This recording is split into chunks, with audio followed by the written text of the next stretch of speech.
ସମସ୍ତ ଶ୍ରୋତା ବନ୍ଧୁଙ୍କୁ ମୋର ସାରସ୍ୱତ ପ୍ରଣାମ। ମୁଁ ସ୍ନେହଲତା ପଟ୍ଟନାୟକ ରାଉରକେଲାରୁ। କବିତାର ଶୀର୍ଷକ ଅନ୍ଧାର ଏକ ପ୍ରତିଶ୍ରୁତି। ଚିନ୍ତୁ ଗୋଟିଏ ଚିତ୍ର ଆଙ୍କିଲା, ଅନ୍ଧାର ଭିତରେ ଲୁଚିଛି ଆଲୋକ। ପଂକ୍ତିଟି ଲେଖିଦେଲା। ସେ ଚିତ୍ରଲେଖାଟି ଏପରି ଥିଲା, ମାର ଅନ୍ଧାରୀ ଗର୍ଭରୁ ହିଁ ଆଲୋକ ସୃଷ୍ଟି। 10 ବର୍ଷର ଛୁଆଟି ସେତେବେଳେ ବୋଧହୁଏ ଜାଣିନଥିବ ଏହାର ଅର୍ଥ। ହେଲେ ସତେ ତ ମାର ଗର୍ଭରୁ ହିଁ ତ ସମସ୍ତ ଆକାଂକ୍ଷାର ଆରମ୍ଭ ହୁଏ ଯାତ୍ରା।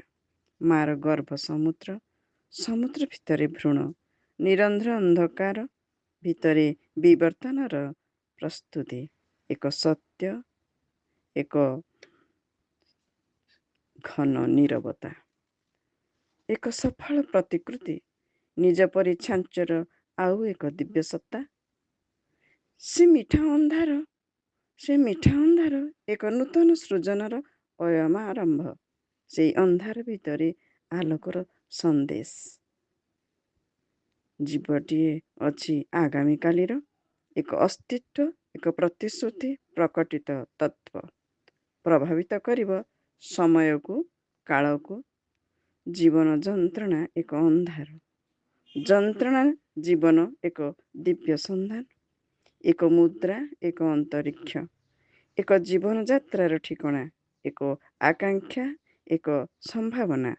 ଅନ୍ଧାର ତ ଜୀବନ ମହକ ମାଧୁର୍ଯ୍ୟର ଅନ୍ଧାର ଭିତରେ ଲାବଣ୍ୟର ଐଶ୍ୱର୍ଯ୍ୟ ଠିକଣା। ଅନ୍ଧାର ଭିତରେ ଲାବଣ୍ୟର ଐଶ୍ୱର୍ଯ୍ୟ ଠିକଣା। ଅଛି ସେଠି ଚିରନ୍ତନୀ ସତ୍ୟର କାହାଣୀ। ଅନ୍ଧାର ଭିତରେ ସମୁଦ୍ର, ସମୁଦ୍ର ଭିତରେ ଅନ୍ଧାର। ଅଛି ଉତ୍ପତ୍ତି, ଅଛି ସ୍ଥିତି, ଅଛି ପ୍ରଳୟ। ଅନ୍ଧାର ଏକ ଦିବ୍ୟ ପ୍ରତିଶ୍ରୁତି। ସମସ୍ତଙ୍କୁ ମୋର ପ୍ରଣାମ। ଧନ୍ୟବାଦ।